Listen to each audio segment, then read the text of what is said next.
আমাদের সনাতন ধর্মীয় মতাবলম্বী রয়েছেন সকলকে আমি আদাব এবং সকলের আশীর্বাদ কামনা করছি। আমার পূর্বে অনেক সুন্দর বক্তব্য রেখেছেন আমাদের ওয়ার্ডের মেম্বার থেকে শুরু করে অনবদ্য ব্যক্তি যারা রয়েছেন, নেতৃস্থানীয় ব্যক্তি যারা রয়েছেন, সবাই খুব সুন্দর বক্তব্য দিয়েছেন এবং আমি বলার আগেই তারা মোমবাতির প্রতীকে ভোট চেয়েছেন। আমি অত্যন্ত কৃতজ্ঞ, অত্যন্ত আনন্দিত যে আমি বলার আগেই, আমি আসার আগেই ওনারা যে মোমবাতিকে সমর্থন দিয়ে আমার পক্ষে কথা বলেছেন, এটা আমি চিরকৃতজ্ঞ।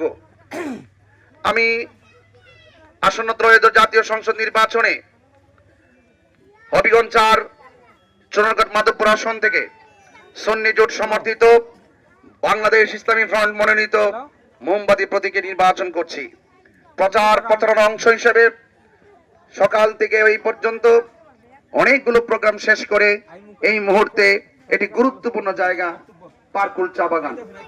সেই পার্কুলের একটি প্রবেশদ্বার, সেখানে দাঁড়িয়ে আমি কথা বলছি। দেশের সার্বভৌমত্ব সুরক্ষায়, দেশের মানুষের অধিকার রক্ষায়, অধিকার হারা মানুষের কণ্ঠ আর সুবিধা বঞ্চিত মানুষের করুণ কণ্ঠ এবং চা শ্রমিকদের যে হাহাকার, ন্যায্য অধিকার থেকে বঞ্চিত হওয়ার তাদের যে কষ্টার্জিত আওয়াজ আমার হৃদয়কে যথেষ্ট বেদনা দিয়েছে। কারণ এই চা শ্রমিকরা এই দেশের মানুষ, সনাতন ধর্মীয় এই দেশের মানুষ। আপনারা যদি দৈনিক একটি চাকরি করে কিংবা হাজিরা দিয়ে যদি ১,০০০ টাকা, ৮০০ টাকা, ৫০০ টাকা পারিশ্রম পেয়ে থাকেন, আর রোদ্রে পড়ে বৃষ্টির ভিতরে কত আবহাওয়াজনিত বায়ু দূষণের কারণে অনেক কষ্ট করে যারা চা পাতা কোড়ায়, চা পাতা তুলে তাদেরকে যে পারিশ্রমিক দেওয়া হয়, আমি মনে করি রাষ্ট্রের পক্ষ থেকে তাদের সাথে অর্থনৈতিক বৈষম্য সৃষ্টি করা হয়েছে।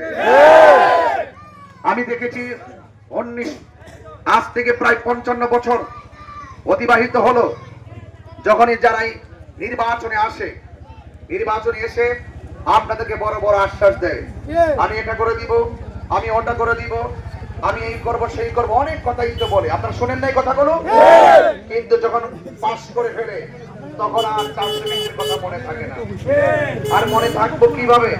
তারা তো এই যে আমি আজকে যেখানে দাঁড়িয়েছি এমন উপর জায়গায় দাঁড়িয়ে দাঁড়িয়ে বক্তব্য দেয়, কিন্তু ওই যে ভিতরে যে মানুষগুলো কষ্ট করে, রাস্তার জন্য যে কষ্ট করে, শিক্ষার জন্য যে কষ্ট করে, স্বাস্থ্যের জন্য যে কষ্ট করে, তারা যে চা পাতা তুলে দিন রাত যে পরিশ্রম করে, পানির সংকটের মধ্যে যে তারা ভুগে, এই সমস্ত কষ্টের কথাগুলো তারা গবেষণা করে না করে উপর থেকে কিছু কথা বলে চলে যায়। এই জন্য পাস করার পরে ওই মেহনতি মানুষের পাশে তারা দাঁড়াইবার সময় পায় না।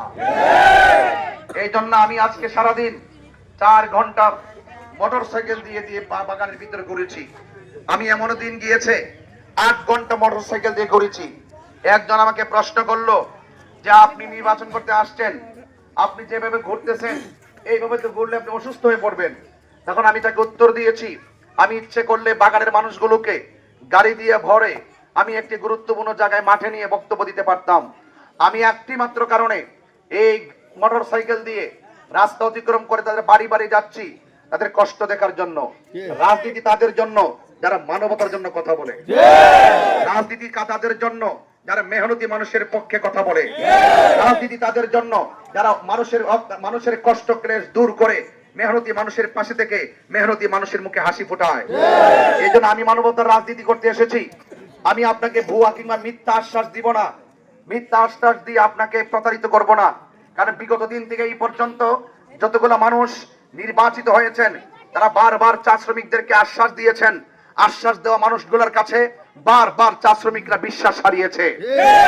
আমি আপনাদের কাছে বড় লেকচার দিব না, বড় আশ্বাস দিব না, তবে এতটুকু বলে দিয়ে যাই, আমি যতটা সমস্যা ফাইন্ড আউট করেছি, যতটা সমস্যা আপনাদের সামনে তুলে ধরেছি, আপনাদের প্রত্যেকটা সমস্যা দূর করাই হলো আমার প্রতিশ্রুতি।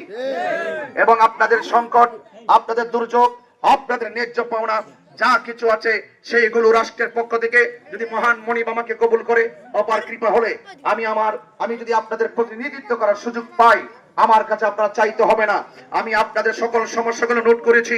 আজকে যখন আমি এক জায়গায় গিয়েছি, আমি কিন্তু কাগজ কিন্তু নোট করে করে নিয়ে আসি। এই কাগজ নোট করে এসে আমি কিন্তু এটা গাড়ির ভিতরে রাখি, আমি ফাইলবদ্ধ করি। কারণ যার যে এলাকার সমস্যাগুলো যদি আমি লিপিবদ্ধ করে রাখি, তাহলে আমার কাজ করতে সুবিধা হবে। কথা বলে ঠিক না? আর এমনি লেকচার দেওয়া যায়, এই লেকচারে কিন্তু সব সমস্যার সমাধান হয় না। এই যে দেখেন, আমি কিন্তু আরেকটা আজকে কিন্তু একটু আগে আরেকটা বাগানে গিয়ে আসছি। এটা হলো পুরান হাতিমারা চা বাগান। পুরান হাতিমারা চা বাগানে গিয়েছি।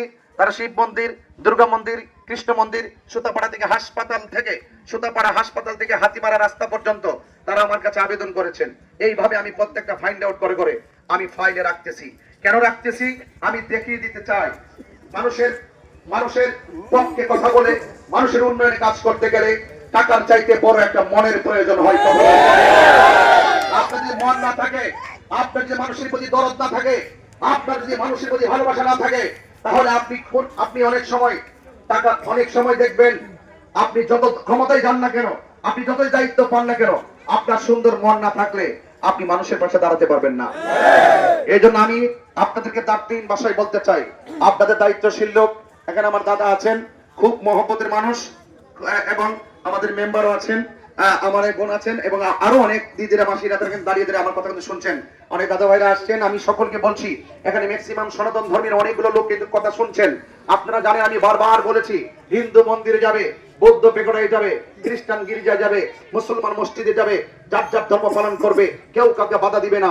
রাজনীতি হবে মানবতার। যেই রাজনীতি মানুষকে বেশি শক্তির কাছে, বেশি শক্তি দিয়ে যদি মানুষের কণ্ঠকে রুদ্ধ করা হয়, বেশি শক্তি দিয়ে যদি মানুষের কণ্ঠকে রুদ্ধ করা হয়, মনে রাখবেন আপনাকে যারা ভয় পায়, মনে রাখবেন আপনি এখনো ভালো রাজনীতিবিদ হতে পারেন নাই।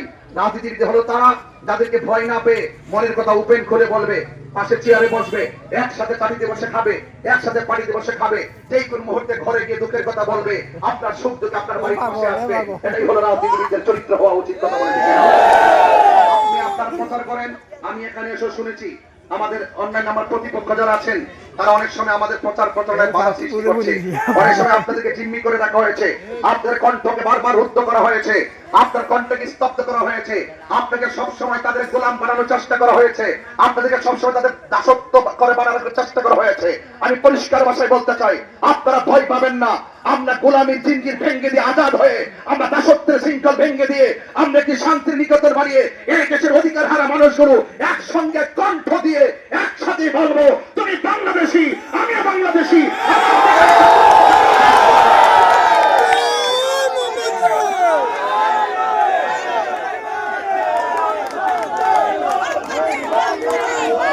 আমার ভাইয়েরা, আমরা শান্তি চাই।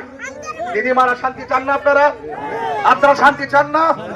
আপনাদেরকে প্রতিদিন আমি খাবার এনে দিব, আপনারা চান না? যে ঘরে ঘরে আইনা খাবার দিব, এটা আপনারা চান না? আমি অনেকের সাথে আলোচনা করেছি, একটা কথাই বলে, আমরা শান্তি চাই, আমরা নিরাপদ চাই, আমরা রাস্তাটা একটু ভালো করে দিতে চাই, আমরা একটু উপাসনা করবো, আমাদের একটু মোটিভেট করে দেওয়া চাই। আপনারা শুধু এটাই তো চান, আর কি চান? আর কিছু চান না আপনারা। আমি চাই যে চা শ্রমিকরা যে অর্থনৈতিক বৈষম্যের শিকার হয়েছে, এই টাকা দিয়ে তাদের সংসার চলে না। কথা বলেন ঠিক কিনা? এই টাকা দিয়ে কি সংসার চলে? এই টাকা দিয়ে সংসার চলে না। এদের চা শ্রমিকদের মধ্যে অনেক শিক্ষিত আছে, তাদের জন্য কর্মসংস্থানের ব্যবস্থা করতে হবে। একটা শিক্ষা প্রতিষ্ঠান থাকলে একটা ছেলে যদি ঘুরে দাঁড়িয়ে যায়, আপনার সংসারের ভাবমূর্তি পরিবর্তন হয়ে যাবে। একটা ছেলে যদি কর্মসংস্থান খুঁজে পায়, শিক্ষিত হয়ে যায়, তো শিক্ষিত হতে গেলে এলাকায় শিক্ষা প্রতিষ্ঠান লাগবে না? তাদের সুযোগ সুবিধা দেওয়া লাগবে না? এই সুযোগ সুবিধাগুলো এখন আমাদেরকে কেউ দেওয়ার চেষ্টা করে না। পাস করার পর আর খবর থাকে না। আমি কথা দিয়ে যাচ্ছি, আপনার যা প্রয়োজন নোট করে আমাকে দিবেন, আর আমার কাছে যাওয়া লাগবে না। আমি ঘরে বসে থেকে যদি মহান মনিম আমাকে অপার কৃপা হয়, তাহলে আমি কথা দিয়ে যাচ্ছি, আপনি যে নোটটা দিবেন আর আপনাকে যেতে হবে না। এই নোট দেখে দেখে রাষ্ট্রতন্ত্রের গুরুত্বপূর্ণ জায়গা থেকে যে বাজেট আসবে, এই বাজেটটা সুষম বন্টনীতির আলোকে আপনার প্রত্যেকটা দাবি শতবার পূরণ করার প্রতিশ্রুতি দিয়ে যাচ্ছি। আপনারা কি মোমবাতির পক্ষে আছেন? আমরা শান্তি চাই কি চাই না? আমরা সম্প্রীতি চাই কি চাই না? আমরা নিরাপদ জীবন ব্যবস্থা চাই কি চাই না? আমাদের যে পানির সংকট আছে, বিদ্যুৎ থেকে শুরু করে যে পানির সংকট গুলো আছে, এই সংকট গুলো দূর করতে চাই কি চাই না? আরে বৃষ্টি যখন আসে তখন বোঝা যায় মা বোনটা কত কষ্ট করে।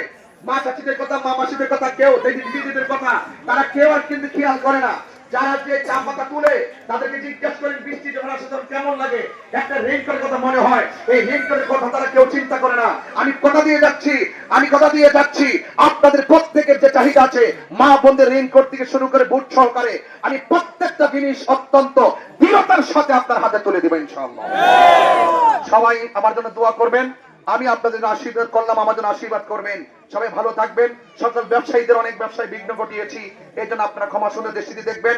আমাদের পথসভায় আজকে যারা উপস্থিত হয়েছেন আপনাদেরকে বিদায় বেলায় কথা বলে দিয়ে বেরোবো। কেউ যদি কোনো হুমকি দেয় আপনারা কি ভয় পাবেন? কেউ হুমকি দিলে ভয় পাবেন? ভোট আমার ইমানে আমানত, ঠিক না বেঠিক? এটা আপনি যাকে খুশি তাকে দিবেন, তবে সত্যের পক্ষে দিবেন ইনশাআল্লাহ, ঠিক কিনা বলেন?